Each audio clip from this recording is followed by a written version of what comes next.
You ask Tiger to solve. This deals with linear equations with one unknown. The final result is c equals -3. Let's solve it step by step. Group all constants on the right side of the equation. Add 13 to both sides. Simplify the arithmetic.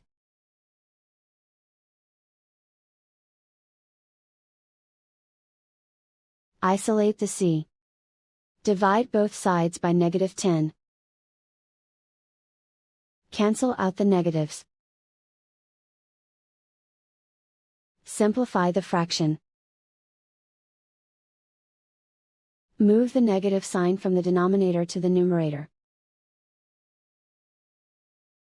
Find the greatest common factor of the numerator and denominator. Factor out and cancel the greatest common factor. And so the final result is c equals -3.